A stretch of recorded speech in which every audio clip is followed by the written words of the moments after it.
Hello friends, ഇന്നത്തെ വീഡിയോയിൽ നമ്മുടെ 10 മണിച്ചെടികൾ എങ്ങനെ വളർത്താം, എങ്ങനെ നല്ല കെയർ കൊടുക്കാം, എന്തൊക്കെ ചെയ്താലാണ് ഇത് നന്നായിട്ട് പൂവിടുന്നതെന്നുള്ള കുറച്ച് ചെറിയ ചെറിയ ടിപ്സുകൾ പറഞ്ഞു തരാം.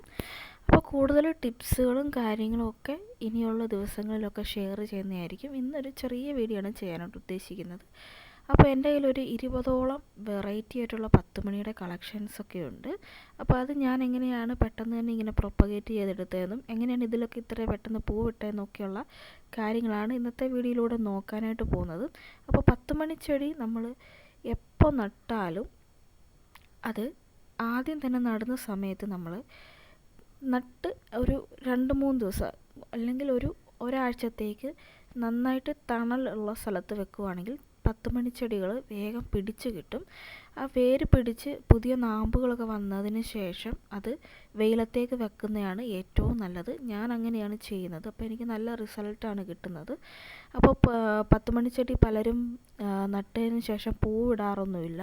പൂക്കളൊക്കെ വളരെ കുറവായിരിക്കും. അതിന് മെയിനായിട്ടുള്ള കാരണം എന്ന് വെച്ചിട്ടുണ്ടെങ്കിൽ ഈ ഒരു 10 മണിച്ചെടി എന്ന് വെച്ചിട്ടുണ്ടെങ്കിൽ നന്നായിട്ട് വെയിൽ ഇഷ്ടപ്പെടുന്ന ഒരു ചെടിയാണ്. അതുകൊണ്ട് തന്നെ ആവശ്യത്തിന് വെയിൽ കിട്ടിയെങ്കിൽ മാത്രമേ ഇതിനകത്ത് നല്ല രീതിയിൽ പൂക്കൾ ഉണ്ടാവുകയുള്ളൂ. അതുകൊണ്ട് തന്നെ നമ്മൾ ഒരാഴ്ചയ്ക്ക് ശേഷം നമ്മൾ ഈ ഒരു 10 മണിച്ചെടി നമുക്ക് വെയിലത്തേക്ക് മാറ്റി നടാം. അതുപോലെ തന്നെ നമ്മൾ സാധാരണ മണ്ണിൽ നടുന്നതിനെക്കാട്ടിലും ഏറ്റവും നല്ലത് ഏതെങ്കിലും ഒരു പാത്രത്തിൽ നടുന്നതായിരിക്കും നല്ലത്. അതായത് ഏതെങ്കിലും ഒരു പോട്ടിൽ. കാരണം ഈ 10 മണിച്ചെടി വേനൽക്കാലത്ത് മാത്രമാണ് നമ്മൾക്ക് പൂ തരുന്നത്. മഴക്കാലത്ത് ഇത് റെസ്റ്റ് ചെയ്യുന്ന സമയമാണ്. ഇതിനകത്ത് പൂക്കളൊന്നും കാണത്തില്ല. ആ സമയത്ത് നമ്മൾ നന്നായിട്ട് കെയർ ചെയ്യണം. മഴയൊന്നും കൊള്ളാനായിട്ട് പാടില്ല. മഴയൊക്കെ കൊണ്ടു കഴിഞ്ഞാൽ നമ്മുടെ കയ്യിലുള്ള 10 മണിച്ചെടികളെല്ലാം നശിച്ചു പോവും. അതുപോലെ തന്നെ ഈ ഒരു സമയത്ത് നമുക്ക് കൂടുതൽ ഈ ഒരു 10 മണിച്ചെടിയിൽ നിന്നും അതിൻ്റെ തണ്ടുകളൊക്കെ പ്രൂൺ ചെയ്ത് കൂടുതൽ തൈകളൊക്കെ ഉൽപ്പാദിപ്പിക്കാൻ പറ്റിയൊരു സമയം കൂടാണ് ഈ ഒരു മഴക്കാലം. അതുകൊണ്ട് തന്നെ പോട്ടിൽ വെക്കുകയാണെന്നുണ്ടെങ്കിൽ ഉള്ള നമുക്ക് പ്രയോജനം എന്താണെന്ന് വെച്ച് കഴിഞ്ഞാൽ നമുക്ക് വേനൽക്കാലം കഴിഞ്ഞ് കഴിയുമ്പോഴത്തേക്ക് നമ്മുടെ 10 മണിച്ചെടികൾ എടുത്ത് മാറ്റി നമുക്ക് അത് കെയർ ചെയ്യാനും അതുപോലെ തന്നെ വീണ്ടും ഒരു വർഷത്തേക്കുള്ള ചെടികൾ അതിൽ നിന്ന് പ്രൊപ്പഗേറ്റ് ചെയ്യാനായിട്ടും സാധിക്കും. കാരണം 10 മണിച്ചെടികൾ നമ്മൾ എത്ര കെയർ ചെയ്തെന്ന് പറഞ്ഞെങ്കിൽ കൂടി ഒരു വർഷം അല്ലെങ്കിൽ ഒരു 1.5 വർഷം ആകുമ്പോഴത്തേക്ക് ഇതിൻ്റെ നമ്മൾ വെച്ച് കൊടുത്തിട്ടുള്ള തണ്ടുകളെല്ലാം നശിച്ചു പോകും. അതുകൊണ്ട് തന്നെ ഇത് വീണ്ടും റീപോർട്ട് ചെയ്യേണ്ട അത്യാവശ്യം ഉള്ള ഒരു ചെടിയാണ്. പിന്നെ ഇതിൽ പൂക്കൾ പിടിക്കാനായിട്ട് നമ്മൾ ചെയ്യേണ്ട മറ്റൊരു കാര്യമെന്ന് വെച്ചിട്ടുണ്ടെങ്കിൽ വെള്ളമാണ്. വെള്ളം ഒരുപാട് വേണ്ടാത്ത ചെടിയാണെങ്കിൽ കൂടി ഡെയിലി ഈ ചെടി നമ്മൾ നനച്ചു കൊടുക്കേണ്ട അത്യാവശ്യമുണ്ട്. അപ്പോൾ എന്നും നമ്മൾ വെള്ളം ഒഴിച്ചു കൊടുക്കണം. വെള്ളം ഒഴിച്ചു കൊടുക്കുമ്പോൾ ഓവറായിട്ട് വെള്ളം ഒഴിക്കരുത്, എന്നാൽ ഒട്ടും കുറയാനും പാടില്ല.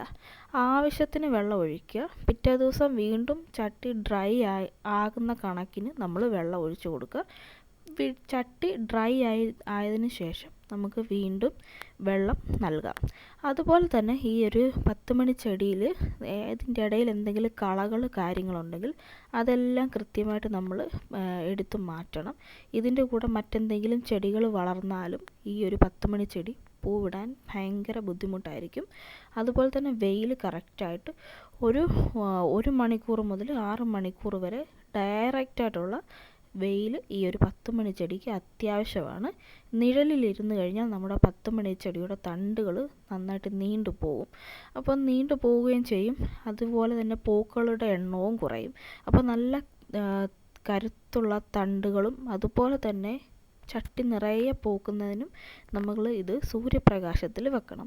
അപ്പോൾ ഇന്നത്തെ വീഡിയോയിൽ ഇത്രയും കാര്യങ്ങളെ പറയാനായിട്ട് ഉദ്ദേശിക്കുന്നുള്ളൂ. ഇനി കൂടുതൽ ഡീറ്റെയിൽസൊക്കെ അടുത്ത വീഡിയോയിൽ ഷെയർ ചെയ്യുന്നതായിരിക്കും.